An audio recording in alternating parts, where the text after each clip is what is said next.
नमस्कार दोस्तों, स्वागत है आप सभी का आपके अपने Maths Tackle by MS sir YouTube channel में। आज की इस क्लास में हम डिस्कस करने वाले घातांकी सूत्र तथा उन पर आधारित सवालों के बारे में डिस्कस करेंगे तो चलिए हम क्लास को शुरू करते हैं। समझते हैं घातांकी सूत्र होते क्या है। देखिए, सबसे पहला सूत्र हम जानते कि अगर कोई संख्या जैसे ए है, ए का गुणा ए के साथ कराएंगे तो क्या आएगा, ए की क्यूब आ जाएगा। जैसे ए गुणे ए गुणे ए गुणे ए गुणे 4 बार है तो ए की 4 क्यूब आ जाती, यानी 4 आ जाएगा। ए की घात क्या आएगा, 4 आ जाएगा। देखिए, ये जो होता है इसे हम कहते हैं घात, इसे हम क्या कहते हैं, घात। और ये जो होता है इसे हम कहते हैं क्या, आधार। आधार तो हमने क्या बताया, अगर 3 बार कोई चीज लिखी है तो ए की घात 3 हो जाएगी, अगर 4 बार कोई चीज लिखी है तो ए की घात 4 हो जाएगी। ये तो पहला सूत्र था। दूसरा क्या है कि अगर ए की घात m गुणे ए की घात n हो तो क्या हो जाएगा, तो हो जाएगा ए की घात m प्लस n। क्या हो जाएगा, ए की घात m प्लस n, घातें जुड़ जाती हैं। जैसे इसका एग्जाम्पल समझाते हैं। जैसे उदाहरण एग्जाम्पल, जैसे 3 जैसे 2 है, 2 गुणे 2 गुणे 2 तो क्या बन जा रहा है, 3 बार 2 की घात 3 आ जाएगा, जिसका आंसर क्या आएगा, 8 आ जाएगा। 2 की घात करेंगे तो 8 आ जाएगा। अब जैसे ये सूत्र है, ए की घात m गुणे ए की घात n, ए की घात m प्लस n हो जाता है। तो देखिए, जैसे हम कहें एग्जाम्पल, जैसे 2 की घात 3 है गुणे 2 की घात 2 है, तो अब इसे हल करेंगे तो क्या आएगा, देखिए बेस सेम है तो 2 की घात 3 2 5, यानी 3 प्लस 2, कहने का मतलब 2 की घात क्या आ जाएगा, 5 आ जाएगा। इस प्रकार से इसका आंसर आ जाता है बहुत ही आसान तरीके से। और एक सूत्र है उसे समझते हैं।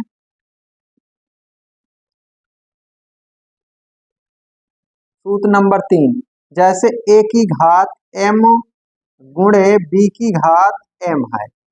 अब देखिए, अब इसमें क्या कि ये घात सेम है, यहाँ पर घात सेम नहीं था, यहाँ पे आधार सेम था। यहाँ पर क्या था, आधार सेम था, लेकिन यहाँ पर घातें अलग अलग थी। क्या, घातें अलग अलग थी, लेकिन यहाँ पर बेस जो है अलग अलग है और ये घातें सेम है। यानी क्या, ये घातें जो है सेम है, तो इसमें क्या होता है, इनका आपस में गुणा हो जाता है, यानी ए बी की घात जो हो जाती है वो m हो जाती है। यहाँ पर जो घात रहेगी वही घात हो जाएगी। जैसे एक एग्जाम्पल देखिए, जैसे 3 की घात 2 है गुणे 2 की घात 5 है। अब 2 की घात 2 है, क्योंकि यहाँ पर घात हमें सेम करना है, लेकिन ये वाला अलग अलग है। देखिए, यहाँ पर 3 है, यहाँ पर 2 है, यानी आधार अलग अलग है और घातें क्या है, घात सेम है। तो क्या करेंगे, देखिए, तो इनका आपस में गुणा कराएंगे। 3 गुणे 2 की घात क्या आ जाएगी, 2 आएगी, क्योंकि घात ही लिख देते, जैसे ये फार्मूले में देखिए m है तो m ही कर दिए। अब इसे गुणा कराएंगे, 3 दूनी 6 आ जाए, 6 की घात 2 आ जाएगा। इस प्रकार से इसका ही आंसर आ जाता है बहुत ही आसान तरीके से। और एक सूत्र समझते हैं।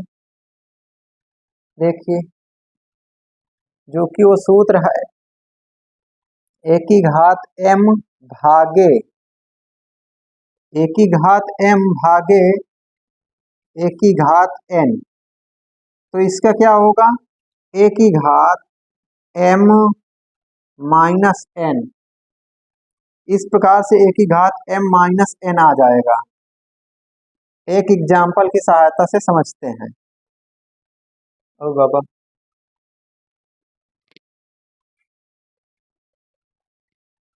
जैसे जैसे 3 की घात या 7 की घात 2 है और भागे 7 की घात 1 है या 1 है, तो इसमें क्या आंसर आएगा, 7 लिखेंगे, फिर घातों का अंतर यानी घटा देंगे, 2 में से 1 घटा देंगे तो कितना आ जाएगा, 7 की घात 1 आ जाएगा, इस प्रकार से। और एक एग्जाम्पल की सहायता से समझते हैं। एग्जाम्पल नंबर 4, एग्जाम्पल नंबर 4 में क्या है कि जैसे कि a की घात m है भागे b की घात m है, तो क्या हो जाएगा, इसमें ये हो जाएगा a की घात a भागे b की घात m हो जाता है। जैसे एक एग्जाम्पल की सहायता से समझते हैं। जैसे एग्जाम्पल है 4 की घात 3 है भागे 2 की घात 3 है, तो इसमें क्या आ जाएगा, इसमें आएगा भाग कर देंगे, 2 का भाग 4 में करेंगे, 2 दूना 4 आ जाएगा, फिर घात 3 है तो 3 कर देंगे। इस प्रकार से इसका आंसर बहुत ही आसान तरीके से आ जाता है। 5वें नंबर में सीखते हैं, जैसे a की घात m है उसकी भी घात यदि n है तो करेंगे क्या, a की घात m गुणे n हो जाएगी। जैसे 2 की घात 3 है इसकी घात 2 है तो क्या करेंगे, 2 की घात 3 दूना 6 आ जाएगा। इस प्रकार से इसका आंसर आ जाता है। और एक समझते हैं एग्जाम्पल नंबर 6, जैसे a की पावर 0, a की पावर 0 का मान सदैव 1 होता है। जैसे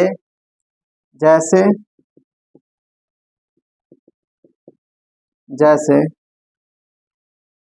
3 की पावर 0 है तो इसका मान हमेशा 1 आएगा। जैसे 20 की पावर 0 है तो इसका मान हमेशा 1 आएगा। जैसे 29 है, 29 की पावर 0 करेंगे 1 आएगा। कहने का मतलब ए की वैल्यू कुछ भी रखेंगे तो उसका आंसर हमेशा 1 ही आएगा अगर घात 0 है तो। आई होप आशा करता हूँ कि आपको जरूर समझ आया होगा। अगर आपको यहाँ समझ आया तो हमारे इस वीडियो को लाइक तथा चैनल को सब्सक्राइब जरूर करें, जिससे कि इसी तरह की वीडियो आप तक पहुँचती रहे। सबसे पहले धन्यवाद।